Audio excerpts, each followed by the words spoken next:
Yes, mbaniriza kade kano mwasibye mutya muri mutya ngenda kubasaba mu subscribing ate munyigene kade Bagita Faad TV abali e Saudi Arabia mbebaza ne bagamba nti muri bamanyi nnyo kubaga mu following abali mu ggwanga erya Oman Uganda bagamba nti muri babode nnyo ajukira tamale mugenzi senior mirundi senior omugenzi sazino yalina pistol era nga bagamba nti pistol ye erabika mutabani we yagisigaza chovola besawa na ajewulira buli amugamba kagamba gwe ngenda mpola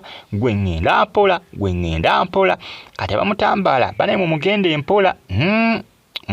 empola obanga n'omuvubuka alabika yasigaza pisto ya muzeyi we eyafa muzeyi we jukira avana confirming anagamba ati alina pisto ayagala okumutambala mutambale kubanga alina pisto ye kati pisto ye bagamba ati mutabani we yagisigaza bikyali mu nkubo tebikakasibwa mutabani yagisigaza nenga information bwete weta mulonyi bagambe wali omukate wabula muliro ebisisingo bisemite bitambula ku mitimbagano biba bituufu oluusi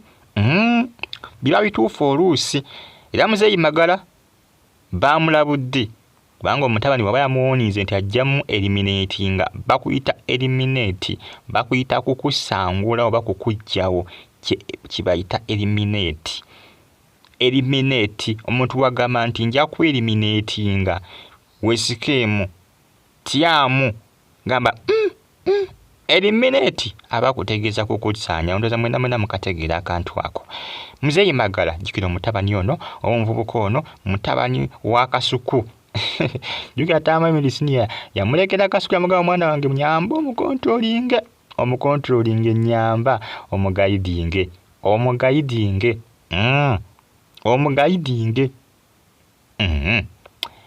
munange bitambula kadikano ku mitimbagano eja social media omutabani kiraga nti alina pisto ya muzeyi we mukensi tamale mirundi senior yali alina omutabani yagisigaza era bamutambala ndoza mu mugende empola kwebise ebisinga oyinza okwagala okutta oli naye n'olugenderamu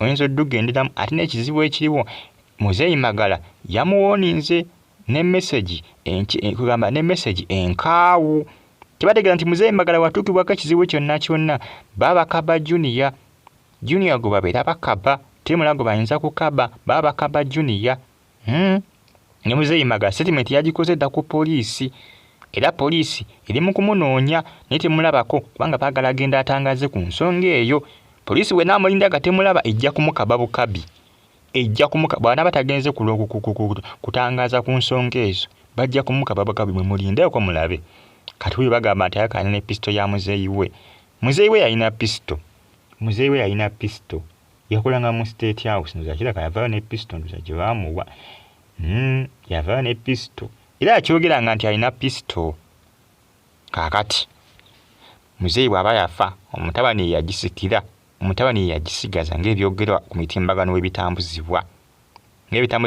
ku mitimbagano w'ebyogerwa nti omutabani yagisikira byebitambula kadde kano ku mitimbagano eja social media era poliisi ayagala agende ndowooza atangaze ne ku pisto gye bagamba nti agirina balabe oba alina pisto bena bakola ki bamuyita ku poliisi muzeyi magala yatiddemukko essemu n'agamba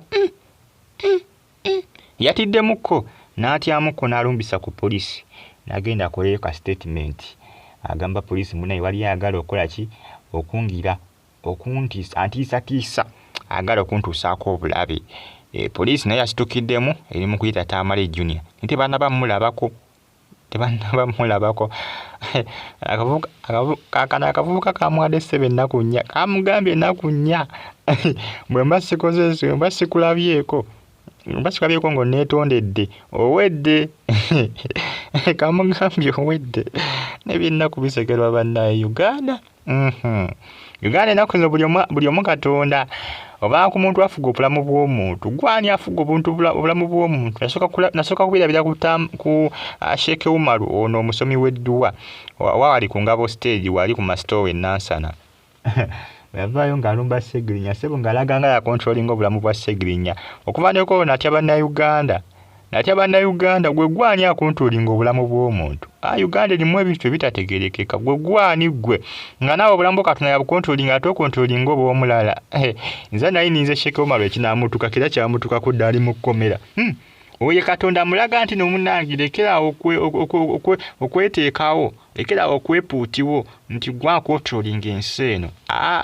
Katonda agezako okuba ng'alaga nti ya controlling ensi eno. Gwe buli muntu gw'olabanga ayagala okusaanyawo munne, gumanya omanyi Katonda ajja kumulaga kkala ze entuufu. Katonda abangayo ng'alaba kubanga ensi yagicontrolling, abangayo ng'alaba abalina amawagali n'abagezako kubanga beeteekawo nti bamaanyi n'okumusinga. Tibamaanyi n'okumusinga, agezako okubalaga kiki ekituufu kyali, kiki ekituufu kyali, agezako okubalaga nti ya controlling ensi. Mugimpereka like ate musubscribinge munyige kadi ne bagita Faadi TV ugimbeebaza ne mbagamba nti muli b'amaanyi okubanga munfollowinga. Ne nkugamba nti comment section weeri awo obubaka buntera mu comment section ate osigale nga onfollowinga. Mwabali Saudi, abali Qatar, abasinza mu ggwanga erya Oman, mwena mbeebaza ne mbagamba nti muli big nnyo okubanga munfollowinga. Yeyo police emugambye agenda akola statement.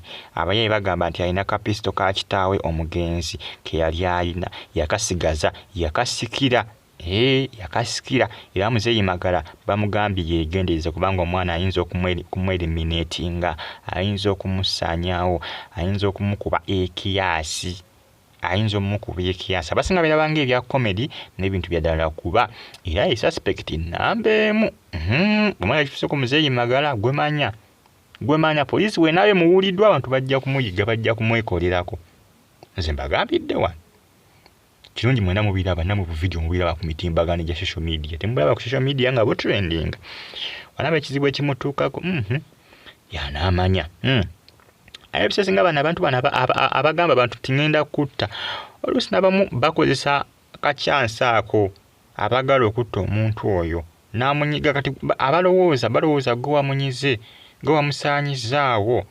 Bisese nga si birungi omuntu okuweerera omuntu okumutta, si birungi ebintu ebisimanyi lwaki abantu abasinga tebakitegeera. Ne wabaya ayagala okumunyiga amunyigiraawo n'amuggyawo, gwe n'olugwamu. Faadi TV subscribe wanyigene kaleke BTV ujike RTV Uganda na Faadi Yugi News imbebaza ne bagamba nti muli bakabi nnyo kubanga munfollowinga. Comment section weeri awo bakabuntira mu comment section tusigale nga ofollowinga. Poliisi yagumiza mukulu Magala oba Muzeeyi Magala okubeera omukakkamu nti tewali kijja kumutuukako. Era bano munnange bamusabye akakkane kubanga bagenda kuba boogera ne Tamale Junior, bagenda kumufuna essaawa yonna. Mbe bulungi mbagala nnyo mwenna mwera like mu commenting.